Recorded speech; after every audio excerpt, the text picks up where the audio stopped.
काला धन रखने वालों को पीएम मोदी ने कड़ा संदेश दिया है। गोवा में पीएम ने कहा कि पूरी सफाई करूंगा। काले धन पर बोलते हुए एक मौका ऐसा भी आया जब पीएम भावुक हो गए। पीएम ने कहा कि वो कुर्सी के लिए पैदा नहीं हुए। लोगों की दिक्कतों को देखते हुए पीएम ने 50 दिन का समय मांगा। कांग्रेस अध्यक्ष राहुल गांधी पर भी निशाना साधा। अगर 30 दिसंबर के बाद कोई मेरा गलत इरादा निकल जाए, आप जिस चौराहे में मुझे खड़ा करेंगे, मैं खड़ा होकर के देश जो सजा करेगा वो सजा भुगतने के लिए तैयार है। मुझे पता नहीं क्या था, कहां जाता था। उनको लग रहा था कि मोदी के बाल नोच लेंगे तो मोदी डर जाएगा। अरे मोदी को जिंदा जला दोगे तो भी मोदी डरता था। 2G स्कैम, कोयला स्कैम, अरबों खरबों, मालूम है ना सब, मालूम है ना। आज 4000 रुपया बदलने के लिए लाइन में खड़े रहना पड़ता है जी। अपने भाषण के आखिर में पीएम ने सिर झुकाकर काफी देर तक लोगों का अभिवादन किया।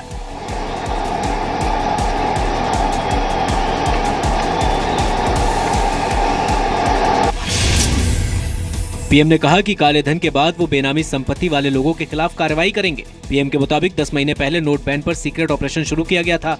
एक छोटी टीम बनाई गई थी। पीएम ने कहा कि 2 लाख रुपए से ज्यादा के गहनों की खरीद पर पैन जरूरी करने के फैसले को उन्होंने विरोध के बावजूद वापस नहीं लिया। पीएम के मुताबिक आधे से ज्यादा सांसदों ने उन्हें गहनों की खरीद पर पैन जरूरी करने के फैसले के विरोध में चिट्ठी लिखी। पीएम ने यह भी कहा कि दुनिया में कहां-कहां ब्लैक मनी का काम चल रहा है, इसकी जांच भी हो रही है।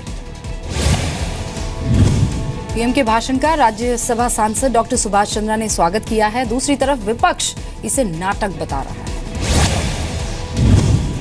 डॉक्टर सुभाष चंद्रा ने कहा कि पीएम देश के लिए बेहद अहम कदम उठा रहे हैं। ऐसे में लोगों को उन्हें वक्त देना चाहिए।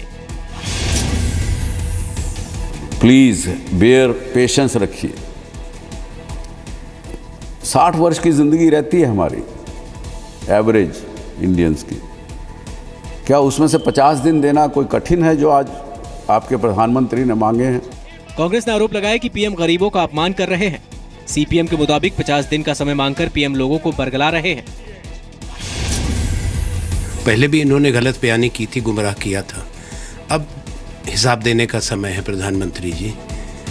नाटक करने का और भावुकता का, ये पाखंड करने का समय नहीं है। मेरे ख्याल में वो थोड़ा भ्रमित कर रहे हैं लोगों को।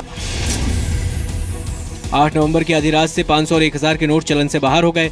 लोग 500 और 1000 के नोट 30 दिसंबर तक बैंक और डाकघर में जमा कर सकते हैं। 30 दिसंबर तक भी अगर आप बैंक और डाकघर में 500 और 1000 के नोट जमा नहीं कर पाए तो उसके बाद 31 मार्च 2017 तक आरबीआई में जमा कर सकते हैं। 24 नवंबर तक बैंक में आईडी कार्ड दिखाकर रोज 4000 रुपए तक के नोट बदले भी जा सकेंगे। 24 नवंबर के बाद 4000 की लिमिट बढ़ जाएगी। पीएम ने आज गोवा के बाद कर्नाटक के बेलगाम की जनसभा में भी काले धन वालों पर निशाना साधा। बैंकों से पैसे निकालने के लिए देश भर में आज लगातार चौथे दिन भी लंबी लंबी लाइनें लगी हुई हैं। छुट्टी का दिन है, लिहाजा जिन्हें अभी तक एटीएम से पैसे निकालने का मौका नहीं मिला था, आज वो भी लाइन में लगे। देश के अलग अलग शहरों में इसी तरह एटीएम और बैंकों के बाहर लंबी लंबी कतारें दिखी। कुछ लोग तो ऐसे भी थे जो आधी रात के बाद से ही बैंक और एटीएम के बाहर लाइन लगाकर खड़े हो गए। छुट्टी का दिन, सभी लोग आराम से सोकर उठते हैं, लेकिन आज ऐसा नहीं है। दिल्ली में लोग एटीएम्स के बाहर खड़े हैं, कतारों में खड़े हैं, बैंक के बाहर खड़े हैं। कोई नोट बदलवाना चाहता है, कोई एटीएम से पैसे निकालना चाहता है। सर, कितनी देर से इंतजार कर रहे हैं? मेरे को